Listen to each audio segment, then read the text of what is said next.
Agora vamos mudar de assunto completamente, falar sobre árvore de Natal, que é a dúvida da Jennifer, uma dúvida bem interessante. Ela até fundamenta a sua dúvida com um texto bíblico. Ela diz assim: oi, pastores, boa tarde. Gostaria de saber a posição de vocês referentes a ter árvore de Natal em casa. Porque o meu pastor é contra e disse que é pecado ter árvore de Natal em casa. Eu tirei a árvore de Natal da minha casa por obediência à autoridade dele, mas eu gostaria de saber mais sobre esse assunto. A Jennifer de Rio Casca. E a Jennifer ainda completa a sua mensagem dizendo o seguinte: o pastor fala que é pecado ter árvore de Natal em casa, baseado no texto do profeta Jeremias, no capítulo 10. No intervalo, a gente abriu aqui, que a Jennifer ainda teve esse cuidado de mandar aqui uma foto da página da Bíblia de Jeremias 10, ajudou muito, viu, Jennifer? A página de Jeremias 10. O pastor Hermes está com contexto aqui. Dá uma lidinha, pelo menos na parte aí que fala de árvore. Aí, então, o texto diz o seguinte, eu vou ler do 3 ao 5. Os costumes religiosos das nações são inúteis.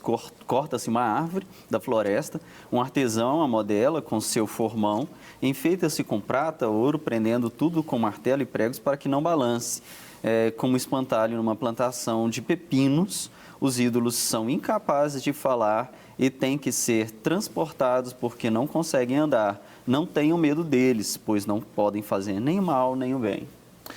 A primeira coisa assim, que a gente estava conversando no intervalo, deixa eu dar meu espetáculo também aqui, que eu não estou entrevistando ninguém, estou batendo papo. Então, a minha impressão desse texto, com a leitura do pastor Hermes, primeira coisa, você falou assim, um artesão pega uma árvore. É muito interessante porque um artesão faz obras de arte com as mãos e com ferramentas. Quando você pode fazer uma escultura com pedra, pode fazer uma obra de arte com madeira. Como é que você faz? Pega a pedra e vai esculpindo a pedra. Você pega a madeira e vai esculpindo a madeira e transforma aquela madeira num objeto, numa estátua. A minha impressão, que não está falando ali de uma árvore de Natal, que ele pega a árvore, ele está falando que pega a árvore, a madeira daquele elemento e esculpe, né? Por isso que ele fala no final do 3, né? Um artesão a modela com formão. A modela, exato. Modela com formão. Existem culturas totêmicas que realmente fazem isso. A princípio eu até pensei que era isso, mas realmente não é. Existem culturas totêmicas que realmente pega lá a árvore e entende que ali tem um espírito, mas o texto começa falando de costume religioso. Entenda-se que, é claro que a irmã que tem ali, que está fazendo esse questionamento, se ela tem qualquer dúvida, se o seu coração a condena em ter uma árvore de Natal em casa, ela não deve ter, porque isso vai gerar pecado em seu coração. Agora, o que o texto está falando é de costume religioso, que é diferente do costume de se ter uma árvore de Natal em casa, que é basicamente uma questão mais de decoração, decoração natalina. E você fazer vamos assim, a formato de um homem ou de alguma coisa e acreditar que ele tem um poder espiritual. Exatamente. Não que ele seja totêmico, mas que quando ele coloca como espantalho, né? O espantalho serve para espantar as aves.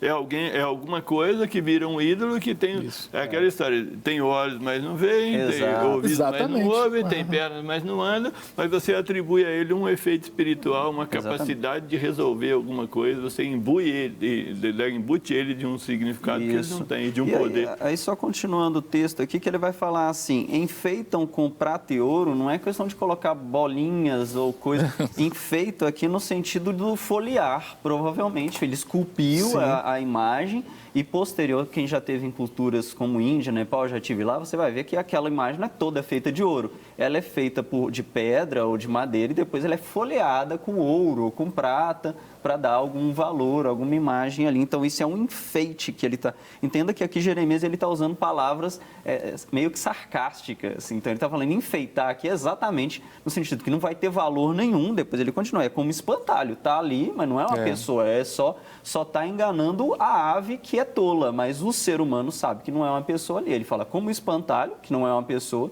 Quem olhar para ele e tem Deus sabe que não significa nada, não pode fazer nem bem nem mal. Quando ele falou a árvore, eu entendo Jeremias, acho que a hermenêutica até do contexto imediato já me permite isso. Sim. Quando ele fala árvore, ele está falando da madeira da árvore. A madeira da árvore. Simples assim. Ele vai na floresta e pega a árvore, é isso que ele fala, vai na floresta. Ele pega uma árvore, corta ela e vai esculpindo, né? jeito. Agora, uma coisa importante do meu ponto de vista, já que ela pertence a essa igreja e está submetida a esse pastor, por mais que ela não ache que tenha problema e a árvore seria um símbolo, seria um enfeite, para mim seria adequado que ela não colocasse a árvore. E foi o que ela fez. Não porque ela não acredita nisso, já me diz que aquilo é um símbolo o pinheiro também veio dos Estados Unidos, a ideia do Natal dessa forma, se é um símbolo, tudo bem para ela, mas na medida que o pastor não concorda, ele é o líder espiritual dela. Nisso ela está certa, né? Agora, a gente não pode deixar de emitir uma mensagem para os líderes que estão assistindo agora, que você não estabelece pecado via exegese superficial e costumes e usos humanos ou opinião humana. Eu não digo para a minha igreja que tal coisa é pecado porque eu acho ou porque eu não me sinto bem fazendo aquilo.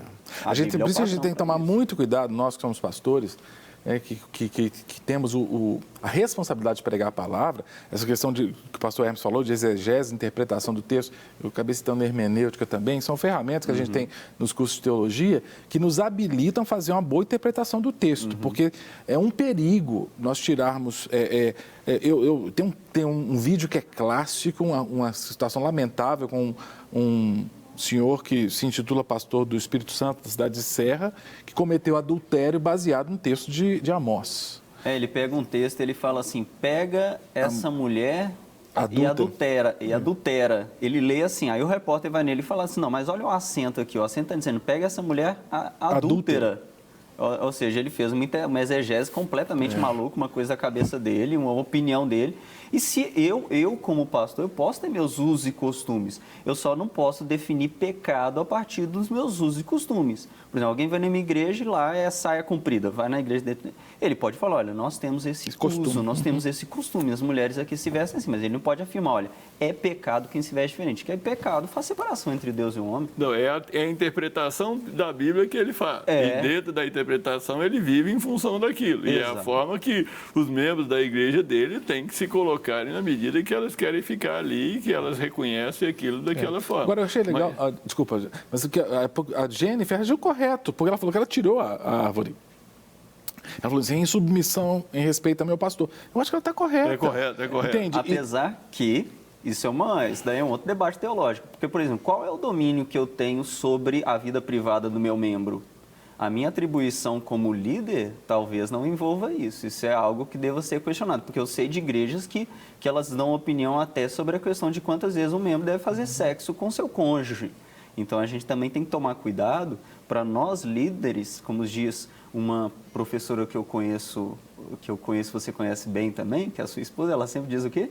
Reduza-se. Reduza-se à sua insignificância. Eu sou co-pastor, tenho um pastor dessa ovelha. E a vida privada dela, um dia eu vi um pastor falando com o membro, falando assim, olha, você não pode vender seu carro porque eu não abençoei. Peraí, mas isso daí é usurpar algo que não é a sua função. Então, existem algumas coisas que muitos líderes estão impondo que não é a função deles. Eu estou valorizando a atitude da Jennifer. A atitude dela foi... Porque eu acho muito legal, assim, a preocupação em acertar, entende? Sim, tanto que ela está perguntando, né? Mas para mim, mesmo que um pastor faça um uso inadequado disso e a pessoa está ali, vamos imaginar que ela coloque a árvore de Natal e um pastor venha saber.